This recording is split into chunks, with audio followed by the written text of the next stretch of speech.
ఎప్పుడన్నా ఆలోచించారా? దేవుడు మనల్ని ఎంతగానో ప్రేమించి ఆయన గొప్ప కృపను మనకు అనుగ్రహించి మన జీవితంలో మన తల్లి గర్భంలో ఇంకనో రూపించబడతానికి ముందుగానే ఆయన మన పట్ల గొప్ప తలంపులతో ఆయన మనల్ని చెక్కి సరిదిద్ది ఆయన గొప్ప వరములో మన జీవితంలో పెట్టాడు. ఇక్కడ ఉన్న ప్రతి ఒక్కరి జీవితంలో దేవుడు వరములను ఇచ్చాడండి. నమ్మేవారు ఉంటే హల్లెలూయా చెప్తామా? What is your gift? Which way are you gifted? దేవుడు ప్రతి ఒక్కరికి ఏదో ఒక రకమైన తలాంతులను ఇచ్చాడు, ఏదో ఒక రకమైన వరములను ఇచ్చాడు. కొంతమంది మంచిగా మాట్లాడగలుగుతారు, కొంతమంది మంచిగా పాడగలుగుతారు, కొంతమంది మంచిగా వండగలుగుతారు, కొంతమంది మంచిగా ఆటేయగలుగుతారు, కొంతమంది మంచిగా నాట్యం వేయగలుగుతారు, కొంతమంది మంచిగా మ్యూజిక్ వాయించగలుగుతారు, కొంతమంది మంచిగా ఏ పని చేసినా చక్కగా సర్ది చేస్తారంట, కొంతమంది చక్కగా చక్క పెట్టేవారంట. They are known to be organisers. ఈరోజు ఇక్కడ ఉన్న మిమ్మల్ని ప్రభు నామములో అడుగుతున్నానండి. Maybe your parents didn't recognise, maybe your siblings didn't recognise, maybe your friends didn't recognise, but ఈరోజు నీలో పెట్టినది నీవు తెలుసుకున్నావా? ఎవరిని చుట్టూ ఉన్న వాళ్ళు తెలుసుకోలేదేమో, కానీ నీవు తెలుసుకోవాలి. అపవాది చేయగలిగిందంతా నీవెవరో నిన్ను తెలుసుకుని ఒకటి చేస్తాడంట. అంతవరకు వాడు సేఫ్. నువ్వు ఎవరో తెలుసుకున్న నిమిషాన వాడికి భయం. ఎందుకంటే నీ పర్పస్లో నువ్వు నడుస్తానికి వెళ్తావు. దేవుడు నీకు ఇచ్చిన పర్పస్ నువ్వు కడముట్టిస్తానికి ప్రయత్నం చేస్తావు. ఈరోజు ఎంతోమంది నోరు తెరిస్తే మనుషుడు చెప్పే డైలాగ్, నాకు తెలియదు, నాకు రాదు, నాకు చేత కాదు. కానీ బైబిల్ భాష చదివితే నన్ను బలపరచు క్రీస్తుని బట్టి నాకు అన్నీ సాధ్యం. ఈరోజు మనుషుడి డైలాగ్, లోకం డైలాగ్, నాకు ఏమి రాదు. ఈరోజు వాక్యం చదువుతున్న వారిని ఎంతమంది వాక్యం తగినట్టుగా మన మైండ్ సెట్స్ మార్చుకుంటున్నామండి. మీరు కొరింథీయులకు రాసిన 2వ పత్రిక 4వ అధ్యాయం 7వ వచనం చదివితే, మనలో ఈ మట్టి పాత్రలో ఒక ట్రెజర్ ఉందంట. ఈ మట్టి పాత్రలో ఒక ట్రెజర్ ఉందంట. ఈరోజు ఎంతమంది ఇక్కడ రక్షించబడి బాప్తీసం తీసుకున్న వాళ్ళు ఉన్నారో చేతులెత్తి చూపిస్తారా? రక్షించబడి బాప్తీసం తీసుకున్న వాళ్ళందరూ కూడా జ్ఞాపకం చేసుకోవాలి. ఈ మట్టి పాత్రలో ఒక ఏముందంట? చదువుతారంట మాట తెలుగులో, ఐశ్వర్యము కలదు. ఐశ్వర్యము. There is a treasure. ఐశ్వర్యం ఉందంట. మీ పక్కన ఉన్న వాళ్ళు చూసి మీలో ఐశ్వర్యం ఉందా అని అడగండి. ఏంటి ఐశ్వర్యం? ఏంటి ఐశ్వర్యం? ఈరోజు చాలామందికి అర్థం కావట్లేదు. ఏంటి ఐశ్వర్యం? ఐశ్వర్యం అంటే డబ్బా? ఐశ్వర్యం అంటే ఆస్తిపాస్తుల, పేరు ప్రఖ్యాతుల, టైటిల్స్, డిగ్రీల, జాబ్ పోస్ట్ల? ఏంటి ఐశ్వర్యం? ఈ మట్టి పాత్రలో మనకు ఒక ఐశ్వర్యం ఉందంట. ఐశ్వర్యం ఏంటంటే యేసు అనుగ్రహించిన రక్షణ మాత్రమే. నమ్మేవారు హల్లెలూయా చెబుదామా అండి?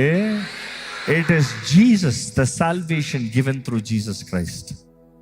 ఈ మట్టి పాత్రలో ఒక ఐశ్వర్యం ఉందంట. చదవండి. ఎటు పోయినను శ్రమ పడుచున్నను, ఇరికింపబడిన వారము కాము, అపాయములో నుండను కేవలము ఉపాయము లేని వారము కాము. బైబిల్లో జాగ్రత్త చదివితే మనలో ఒక ఐశ్వర్యం ఉంది, అందుకని మనకి ఇబ్బందులు ఉన్నాయి. మనలో ఐశ్వర్యం ఉంది, అందుకని ఆటంకములు ఉన్నాయి. మనలో ఐశ్వర్యం ఉంది, అందుకని పోరాటాల్లో పోరాడుతున్నాం. ఏంటి ఐశ్వర్యం అంటే యేసుని కలిగి ఉన్నాం. నీలో ఒక విలువైన ఒక ఐశ్వర్యం ఉంది కాబట్టి అపవాది నిన్ను నాశనం చేస్తాను చూస్తున్నాడు. ఇక్కడ ఎవరైనా పోరాటాల్లో, కలవరంలో అపవాది ద్వారా ప్రతి వైపు నుండి దాడి చేయబడుతున్న వారు ఉన్నారా? ఉన్నారు కొంతమంది. ఈ జీవితంలో ఈ పోరాటాలు తట్టుకోలేకపోతున్నానబ్బా, ఈ కష్టాలు తట్టుకోలేకపోతున్నానబ్బా. ఏంటి నష్టం, ఏంటి కష్టం ఏంటి? నేను దేవుని ముందు సరిగా ఉన్నాను, నేను ప్రార్థన చేస్తున్నాను, నేను విశ్వాసనే. నాకు ఇందుకు ఈ పోరాటాలు, నాకు ఇందుకు ఈ బాధ, నాకు ఇందుకు ఈ వేదన, నాకు ఇందుకు ఈ సఫరింగ్. ఈ లోకంలో మనం ఉన్నంత వరకు, ఈ మట్టి పాత్రలో మనం ఉన్నంత వరకు మనకి ఈ శ్రమలు తప్పవండి. శ్రమలు తప్పవు. ఈరోజు చాలామంది శ్రమలు లేని జీవితాన్ని కోరుతున్నారు. శ్రమలు లేని జీవితాన్ని నీకు ఎక్కడ దొరకదు ఈ ప్రపంచంలో నువ్వు ఉన్నంత వరకు. నువ్వు ఎంత ధనవంతుడు అయినా నీకు శ్రమలు ఉన్నాయి, ఎంత దరిద్రుడు అయినా శ్రమలు ఉన్నాయి. పిల్లోడి దగ్గర నుండి పెద్దోడి వరకు అందరికి శ్రమలు ఉన్నాయి. ఈరోజు శ్రమలు లేని జీవితం యేసుని కలిగితే కోరుకుంటున్నావు. లేదు లేదు లేదు లేదు, యేసు ప్రభు ఎక్కడ చెప్పాలండి, నువ్వు నన్ను నమ్మితే శ్రమలు ఉండవని. ఇన్ఫ్యాక్ట్ మీకు శ్రమలు కలుగుతాయనే యేసుప్రభు చెప్పాడు. ఆయన నమ్మిన వారికి శ్రమలు కలుగుతాయంట. కానీ యేసుప్రభు ఇచ్చిన వాగ్దానం ఏంటంటే, నేను నీ తోడుంటా, నేను నీతో ఉంటా, యుగ సమాప్తి వరకు నేను మీతో ఉంటా. ఆయన ఒకటే అన్నాడు, మీకు శ్రమలు కలిగినప్పుడు మీరు ధైర్యం తెచ్చుకో, మీకు ముందుగా నేను జయించా. చేర్ అప్, ధైర్యం తెచ్చుకోండి, మీరు నన్ను చూసినప్పుడు ధైర్యం తెచ్చుకోండి. యేసుప్రభు చెప్పే మాట. ఈరోజు ఈ వాక్యం వినేటప్పుడు మనం జ్ఞాపకం చేసుకోవాలండి, అపవాది అనేక సార్లు మనల్ని శోధిస్తానికి, మన విశ్వాసాన్ని పరీక్షిస్తానికి, లేకపోతే మన జీవితాల ద్వారా దేవుని నామానికి అవమానం తెస్తానికి అపవాది ప్రయత్నాలు చేస్తూనే ఉన్నాడు. ఇక్కడ ఉన్న వారు ఎంతమంది మీ జీవితంలో ఒక ఆశ ఉంది, నా జీవితము దేవుణ్ణి మహిమపరచాలి, ఏదో ఒక రీతిగా నా జీవితం దేవుని మహిమపరచాలి ఉందా? ఆశ ఉందా? ఏ రీతిగా మహిమపరుస్తున్నారు? అనేకసార్లు దేవుని మహిమపరచంటే ఏదో ఇట్లా స్టేజ్ మీదకి వచ్చి పాడతామో, వాక్యం చెప్తామో. Our daily lives, the way we live daily. నీవు జీవితం నివసించే స్థలము, నీ ఇంటి దగ్గర, నీ ఉద్యోగ స్థలంలో, నీ బిడ్డల మధ్య, నీ పొరుగు వారి మధ్య, నీ సొంత వారి మధ్య, నీ రక్త సంబంధాల మధ్య, that is the biggest challenge. ముక్కు ముఖం తెలియని వారి దగ్గరికి వెళ్ళి నువ్వు దేవుని మహిమపరుస్తున్న స్థలమో, నీ జీవిత చరిత్ర అంతా తెలిసి నీ సొంత రక్త సంబంధాల దగ్గరికి వెళ్ళి నీ జీవితం ద్వారా దేవుడు నామను మహిమపరుస్తానని ప్రయత్నం చేస్తుడు. ఎందుకంటే మనుషుడు మన సంగతి తెలిసిన తర్వాత మనల్ని లెక్క చేయడంట కదా. ఇంకా మాటలో చెప్పాలంటే మన బలహీనతలు ఎరిగిన మనుషులు మనల్ని లెక్క చేయరంట. నువ్వు ఎంత గొప్పోడు అయినా కూడా ఒక మనిషి బలహీనతను చూసిన వెంటనే ఇంతేనా? అయితే ఒక మాట జ్ఞాపకం చేసుకోవాలి, బలహీనతలు లేని మనుషుడంటూ ఎవడూ లేడు. అంటే నువ్వు బలహీనతను చూసిన వెంటనే ఈ మనిషిని లెక్క చేయకుండా పక్కన పెడుతున్నావు అంటే జ్ఞాపకం చేసుకో, నువ్వు ఎగ్జాంపుల్ చూస్తాను ఎవరు లేరు. కానీ in spite of this earthly vessels, ఈ మట్టి పాత్రలో దేవుడు అనుగ్రహించిన రక్షణ ఎంతో గొప్ప రక్షణ, మనకు విలువనిచ్చింది. కాబట్టి అపవాది మనల్ని ఎన్ని దాడి చేయాలన్నా కూడా ఈరోజు మనం జ్ఞాపకం చేసుకోవాలండి, దేవుడు ఇచ్చిన బైబిల్ ఇంకా ఇన్ఫాక్ట్ చూసినప్పుడు any time you are anointed there is war. అభిషేకించబడిన వారికి యుద్ధం అనేది తప్పదు. అభిషేకించబడినప్పుడు అపవాది దాడులో ఎక్కడ చూస్తామంటే వారినే పోరాడటానికి. ఈరోజు మనం అంటున్నాం, నాకు అభిషేకం వద్దు, నాకు దేవుడు వద్దు, ఏమొద్దు, నా దారిలో నేను పోతాను. అలాంటి వారు చచ్చిన స్థితిలో ఉన్నవారు, శక్తి లేనివారు, అలాంటి వారు చచ్చిన స్థితుల్లో అపవాది ద్వారా ఏలబడుతున్నవారు. ఇక్కడ ఉన్న మిమ్మల్ని అడుగుతున్నానండి, పరిశుద్ధాత్మ ద్వారా నడిపించబడే జీవితం ఉందా? ఈరోజు మిమ్మల్ని అడుగుతున్నానండి, ఈ మట్టి పాత్రలు ఉన్నంత వరకు దేవుడు మన జీవితంలో పెట్టిన వరముల్ని నెగ్లెక్ట్ చేయొద్దు. దేవుడు తలాంతులు ఇచ్చాడు, వరములు ఇచ్చాడు. దేవుడు వాక్యంలో చూసినప్పుడు కృపావరములు, వి సీ 5 ఫోల్డ్ మినిస్ట్రీ, కృపావరములు. ఈరోజు చాలామంది దేవుడు అనుగ్రహించిన యేసు ద్వారా అనుగ్రహించబడింది కృప, యేసు ద్వారా అనుగ్రహించబడేది కృపావరములు. కృపావరములు చూసినప్పుడు 5 ఫోల్డ్ మినిస్ట్రీ ఈరోజు చాలాసార్లు వి నెగ్లెక్టెడ్. కొంతమందికి పరిచర్య చేస్తాం, కొంతమందికి ఓవర్సీ చేస్తాం, కొంతమందికి బోధిస్తాం, కొంతమందికి it is one thing is one. ఎవరితో ఎవరు కంపేర్ చేస్తాం లేదు. బట్ దెన్ మెనీ టైమ్స్ మనం అంటున్నాం, నాలో ఏముంది?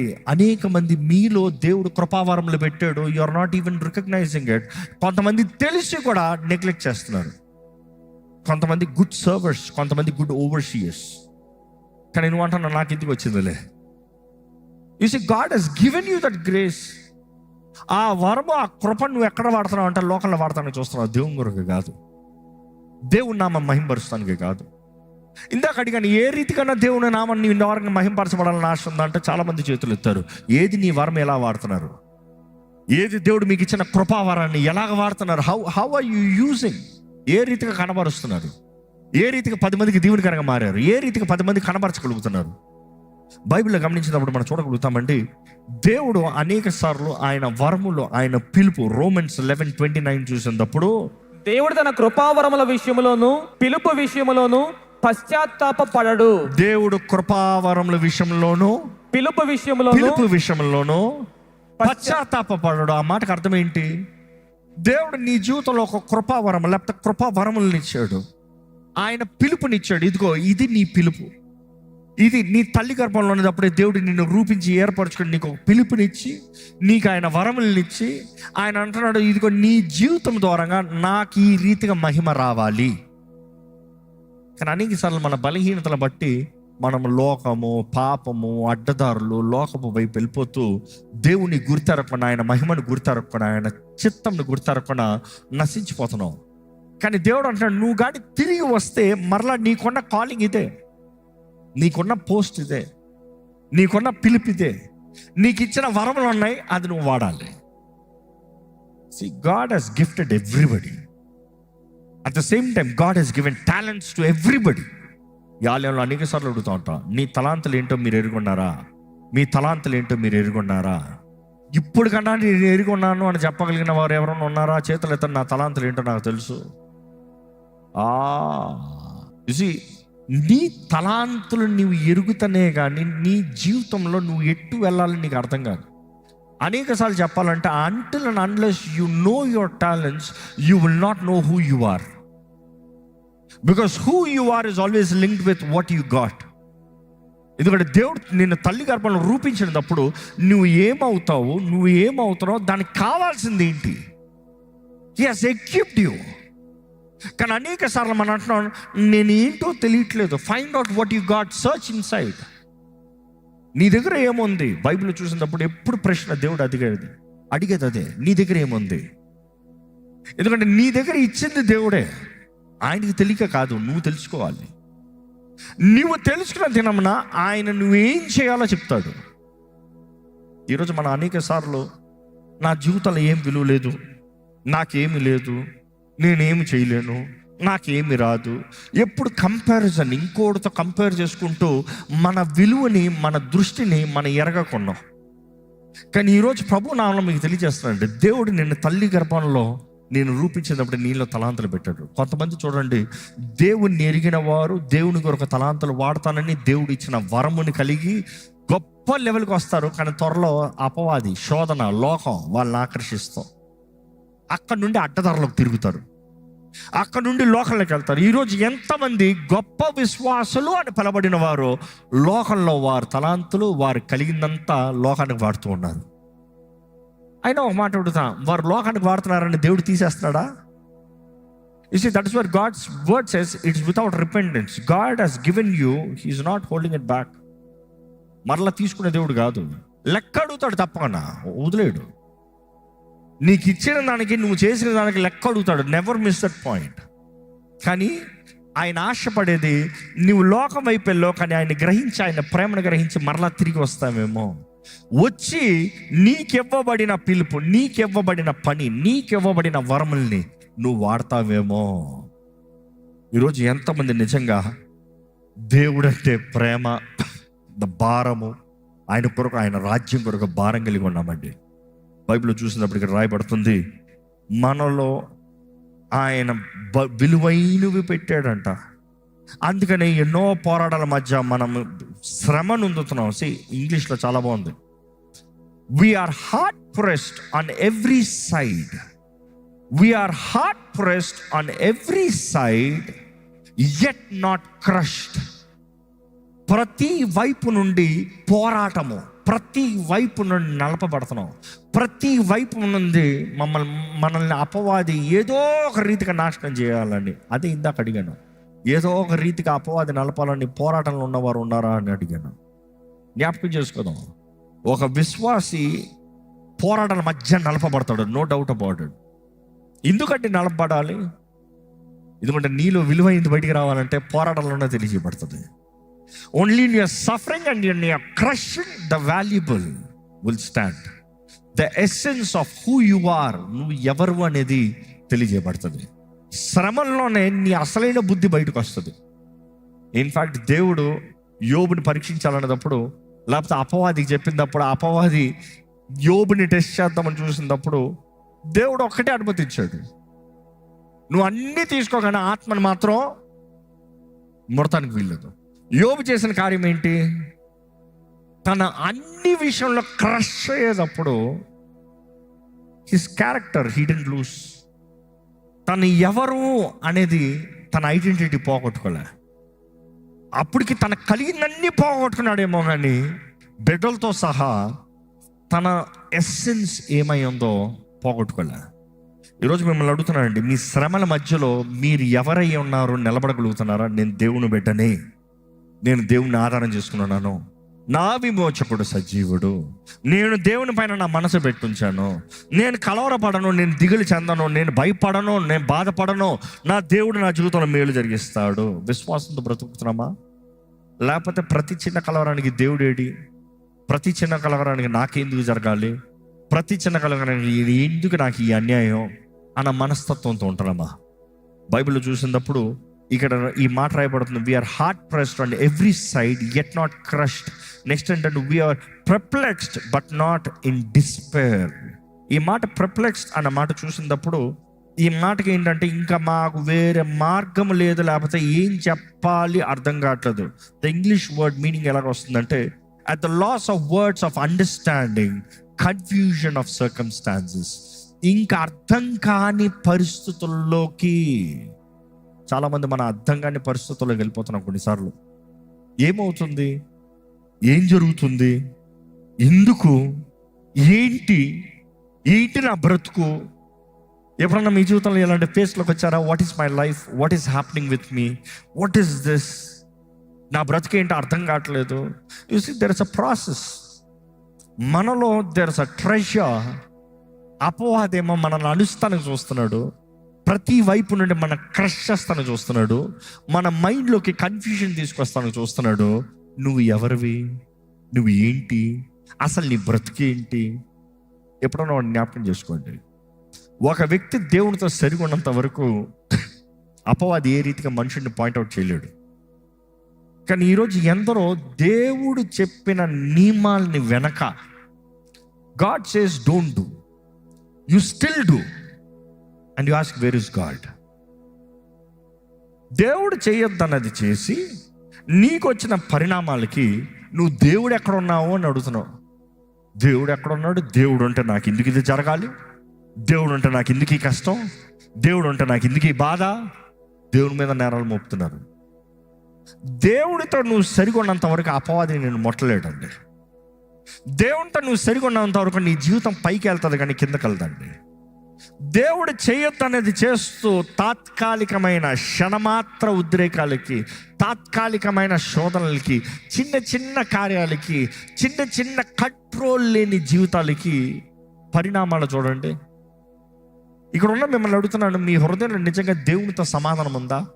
మీ హృదయంలో నిజంగా దేవుడా యేసయ్యా అని పలకగలుగుతున్నారు? లేకపోతే ఏదైనా ఒక గిల్ట్, నేను సరిలేనే, నేను సరికాదే, నేను సరిగా బ్రతకలేదే, నేను సరిగా లేనే అన్న ఒకలాంటి అపరాధ భావం, గిల్టీ కాన్షియస్ అనిపిస్తుందా? చూసి వీ నీడ్ టు అండర్స్టాండ్, ఈ మట్టి దేహంలో ఉన్నంత వరకు అపవాది పనంతా మనల్ని శోధిస్తూనే ఉంటాడు. బట్ ఈరోజు మనం దేవుని సన్నిధిలోకి వచ్చిన వారు మనం జ్ఞాపకం చేసుకోవాలి, మన పొరపాటులో, మన బలహీనతల మధ్యలో ఆయన శక్తిని వేడుకుంటూ, ఆయన సన్నిధిలోకి పరిగెడుతూ, ఆయన ఆత్మ ప్రేరేపణకు లోబడి, ప్రభువా ఇది నా బలహీనత, ఇది నా తప్పు, ఇది నా పాపం. నా ప్రార్థన ఒకటేనండి, ఈరోజు మీరు ఇక్కడ నుండి వెళ్ళేటప్పటికి you are not going to walk out guilty. ఏదో దేవునికి దూరంగా ఉన్నవారుగా అపరాధ భావంతో ఇక్కడ నుండి వెళ్ళకూడదు. సమాధానంతో దేవుని దగ్గర ఉన్నవారుగా వెళ్ళాలి.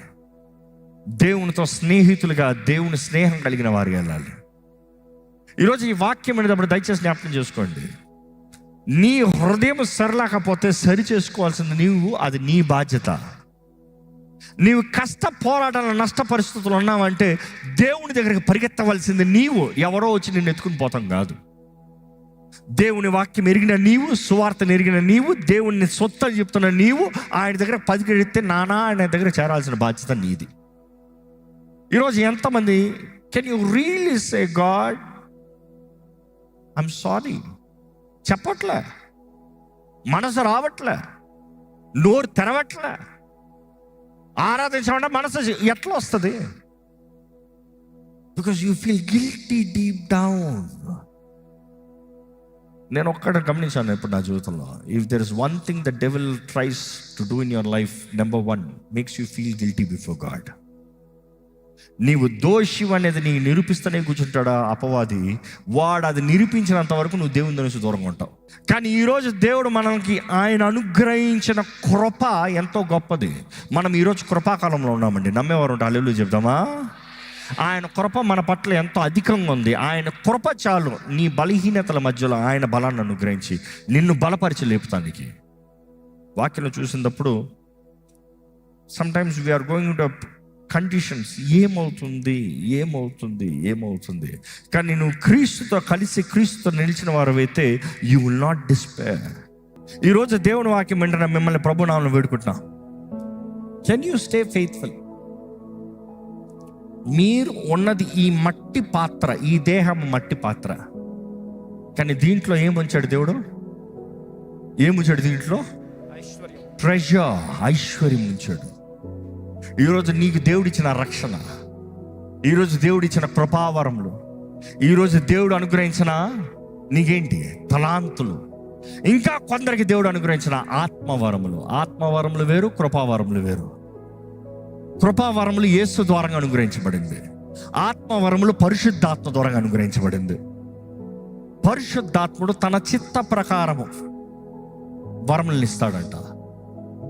కృపావరములు రక్షించబడిన ప్రతి ఒక్కరికి యేసు ద్వారంగా అనుగ్రహించబడింది. ఈరోజు నీవు వరములు కలిగిన వ్యక్తిగా, విలువైన వ్యక్తిగా, ప్రయోజకుడిగా బ్రతుకుతున్నావా? లేకపోతే నీ జీవితంలో ప్రతిదానికి సులభంగా గివింగ్ అప్, ఇంకా నా వల్ల అవ్వదు, ఇంకా నేను చేయలేను, ఇంకా నేను బ్రతకలేను, నేను సరిలేను అన్న నిర్లక్ష్యతతో బ్రతుకుతున్నారా? లేకపోతే అసలు మీలో దేవుడు పెట్టిన వరముల్ని తెలియకుండా అపవాదికి విడుదల పెట్టేస్తున్నారా? God counts you valuable. God counts you valuable. God wants you to be a winner, not a loser. దయచేసి ఈ సమయంలో తలలోంచి ప్రార్థన చేద్దాం. ఒక్కసారి మనం పరీక్షించుకుందాం. దేవునితో సమాధానం కలిగి ఉన్నామా? దేవుని సమాధానంతో నింపబడి ఉన్నామా? Is the real peace in your heart? నీ హృదయంలో సమాధానం ఉందా? ఏంటి నీ జీవితంలో సమాధానాన్ని పాడు చేస్తున్న కార్యాలు ఏంటి? దేవుడికి నీకు దూరంగా గ్యాప్ అనిపిస్తుందా? What is that making you feel far from God? ఎందుకు ఆయన ఆత్మ ప్రేరేపిస్తూ ఉంటే నిర్లక్ష్యపరుస్తూ వచ్చారా? ఆయన ఆత్మ ప్రేరేపణకి తుణీకరిస్తూ వచ్చారా? ఆ పరిశుద్ధాత్మ ప్రేరేపణని నువ్వు నిర్లక్ష్యపరిచినట్లయితే ఈ సమయంలో అడగండి, ప్రభా నన్ను క్షమించయ్యా, నీ స్వరాన్ని నిర్లక్ష్యపరిచాను, నన్ను క్షమించు ప్రభా. లేకపోతే తాత్కాలికమైన శోధనలకి పడిపోయారా? తాత్కాలికమైన క్షణమాత్రం శోధనకు పడిపోయారా? దేవుడికి విరోధమైన చేస్తూ కూర్చున్నారా? చూస్తూ మాట్లాడుకుంటూ వినకుంటూ బ్రతికినట్లయితే దేవుని క్షమాపణ అడగండి. ఈరోజు కృపాకాలంలో ఉన్నామండి. పాపాన్ని కొనసాగించాలని కాదు, పాపాన్ని విడిచిపెట్టి, దేవా ఇదిగోనయ్యా నా బలహీనత, ఇదయ్యా నా పొరపాటు, ఇదయ్యా నా తప్పిదము, ఇదయ్యా నా పాపము, ఇదయ్యా నేను చేసిన కార్యం, నన్ను క్షమించయ్యా. ఆయన దగ్గర యథార్థంగా అడుగుతాం, క్షమాపణ అడుగుతాం, సహాయం అడుగుతాం. అడగండి, పరిశుద్ధాత్మ దేవా నన్ను ఒప్పింపజేయ్యా, పరిశుద్ధాత్మ దేవా నన్ను ఒప్పింపజేయ్యా, నా పాపాలు ఒప్పింపజేయి, నా తప్పిదములు ఒప్పింపజేయి, నా చేతకాన్ని నన్ను ఒప్పింపజేయి, నా బలహీనతలు ఒప్పుకుంటున్నానయ్యా. నీ రక్తంతో నన్ను కడుగు, నన్ను శుద్ధినిగా చెయ్యి, నీకు ఇష్టంగా చెయ్యి ప్రభా, నీకు అంగీకారస్తునిగా నన్ను చెయ్యయ్యా. దేవా నా మనసును శుద్ధీకరించు, నా తలంపులను శుద్ధీకరించు, నీకు విరోధమైన తలంపులను బట్టి నన్ను క్షమించు ప్రభా. నీకు విరోధంగా తలంచిన మాటలు, నీకు విరోధంగా మాట్లాడిన మాటలు, నీకు విరోధంగా చేసిన కార్యాలను బట్టి నన్ను క్షమించయ్యా. నీ సమాధానం నా హృదయాన్ని ఏలాలయ్యా. అడుగుదామండి, నీ సమాధానం నా హృదయాన్ని ఏలాలయ్యా. నీ సమాధానంతో నన్ను నింపయ్యా, నీ సమాధానంతో నన్ను నింపు ప్రభా. నా హృదయంలో నెమ్మది దయచేయ్యా. ప్రతి కలవరం నుంచి నన్ను విడిపించు ప్రభా. దేవా నువ్వు నాకు దగ్గర ఉండాలయ్యా, నువ్వు నాకు దూరంగా ఉండకూడదయ్యా. చీకటి నన్ను ముట్టకూడదు ప్రభా, చీకటి నుండి నన్ను తప్పించు ప్రభా. ఏ చేతపడి శక్తులు, ఏ మోసపరిచే ఆత్మలు, ఏ విరోధ ప్రభావం నా పైన పనిచేస్తానికి వీల్లేదు. దేవా నీ హస్తము నా పైన ఉండాలి, నీ రక్త ప్రోక్షణ నా పైన ఉండాలి, నీ అభిషేకం నా పైన ఉండాలి, నీ విడుదల నా పైన ఉండాలి, నీ స్వతంత్రత నేను కలిగి ఉండాలి. దేవా నన్ను బాగు చేయ్యా, నీ శక్తితో నన్ను నింపయ్యా. అడగండి, దేవుని మనస్ఫూర్తిగా అడగండి. దేవుని సమాధానాన్ని అడుగుదామండి, దేవుని క్షమాపణ అడుగుదామండి. దేవుని విడుదలను అడుగుదామండి. దేవునితో ఐక్యపరచబడిన వారుగా, దేవుని శక్తితో నింపబడిన వారుగా ఈరోజు ఇక్కడ నుండి మనం వెళ్ళాలి. దేవా, నిన్ను నమ్ముతున్నానయ్యా. నా జీవితంలో ప్రతి పరిస్థితుల్లో నిన్ను నమ్ముతున్నాను. నేను నమ్మిన వాడిని, నేను ఎరిగి ఉన్నానన్న ధన్యత నాకు కావాలయ్యా. అటువంటి జీవితం నాకు కావాలయ్యా. నేను ఎరిగి ఉన్నాను అన్న మాట నా జీవితంలో సాక్ష్యం ఉండాలి ప్రభా. నేను తెలుసుకోవాలని ఆశపడుతున్నాను. నా జీవితంలో నీ కార్యాలని వివరించయ్యా. Help me to know you Lord. నిన్ను నమ్ముతున్నాను ప్రభా. చెప్తామా, ఇంకా నీలో ఏదైనా దేవునికి విరోధంగా అనిపిస్తూ ప్రార్థన చేయలేని పరిస్థితులు ఉన్నావు అంటే, go to the root cause. ఏంటది? What is that making you feel guilty? What is that making you feel far from God? ఏంటది దేవుని దగ్గర నుంచి నేను దూరంగా చేసేది? అడగండి. యథార్థంగా ఆయన్ని క్షమాపణ అడిగితే క్షమించే దేవుడు సిద్ధంగా ఉన్నాడు. నేను క్షమిస్తానికి, నేను నూతనపరుస్తానికి సిద్ధంగా ఉన్నాడు. పాపపు బంధకాల నుండి విడుదల కావాలా? అడగండి. యేసయ్యా, నాకు విడుదల కావాలని అడగండి. జయం కావాలంటే అడగండి. నాకు జయం కావాలయ్యా అడగండి. ఆయన చేతుల్లో సమర్పించుకునే, దేవా నన్ను నేను సమర్పించుకుంటున్నాను, నన్ను బలపరిచేయ్యా, నన్ను బాగు చేయ, నన్ను సరిదిద్దు ప్రభా. అడుగుదామా? దేవుని యథార్థంగా అడుగుదామా? దేవునితో సమాధాన పడకుండా ఇక్కడ నుండి మనం వెళ్ళొద్దు. దేవునితో సమాధాన పడదాం. ధైర్యంగా వెళ్ళాలి. ఇక్కడ నుండి నువ్వు బయటకు వెళ్ళేటప్పుడు, ఈ ఆవరణంలో నుండి బయటకు వెళ్ళేటప్పుడు, నా ప్రార్థన దేవుడు ఆలకిస్తున్నాడు. నేను ప్రార్థిస్తే దేవుడు నాకు జవాబిస్తాడు. అడగండి. నీ రక్తంతో నన్ను కడిగేసయ్యా. నీ రక్తంతో నన్ను కడిగేసయ్యా. నా తల నడినెత్తు నుండి అరిపాదం వరకు నీ రక్తంతో నన్ను కడిగేసయ్యా. నన్ను శుద్ధీకరించు, నన్ను పరిశుద్ధపరచు, నన్ను పవిత్రపరిచయ్యా, నన్ను నూతనపరిచయ్యా. నా దోషం అంతా కొట్టివేయి, నా పాపం అంతా కొట్టివేయి, నా శాపం అంతా కొట్టివేయి. నీకు విరోధంగా చేసిన కార్యాలను బట్టి నన్ను క్షమించు ప్రభా, నన్ను నూతనపరిచయ్యా. అడగండి. దేవుణ్ణి అడగండి. ఓటమి జీవితం కాదయ్యా, జయకరమైన జీవితం నాకు కావాలయ్యా. శాతకాన్ని బ్రతుకు కాదయ్యా, పిరికితనపు బ్రతుకు కాదయ్యా. ధైర్యంగా స్వతంత్రతతో నేను బ్రతకాలి ప్రభా. దేవా నన్ను బలపరిచయ్యా. అడగండి. యథార్థంగా అడగండి. దేవుణ్ణి అడగండి. నన్ను బలపరచు, నన్ను బలపరచు, నన్ను బలపరచు, నన్ను బలపరచు, నన్ను బలపరచు. నమ్ముతున్నాము ప్రభా, నువ్వు కార్యము జరిగిస్తున్నామని, నువ్వు మేలు జరిగిస్తున్నామని. అపవాది మమ్మల్ని ఎలాగ అణచాలని, ఎలాగ నాశనం చేయాలని వాడిని ఎంత ప్రయత్నం చేసినా కూడా నీవు మాత్రం నిశ్చయంగా మా జీవితంలో మేలు జరిగిస్తావయ్యా. మా విమోచకుడు సజీవుడు. ఇక్కడ ప్రతి ఒక్కరికి అటువంటి విశ్వాసం ధరించి మేలు జరిగించు, బాగుపరచు, సహాయం అందించు. నీ శక్తిని కృపనిచ్చి నడిపించమని నజరేయుడైన యేసు నామములో అడిగి వేడుచున్నాము తండ్రి. ఆమేన్.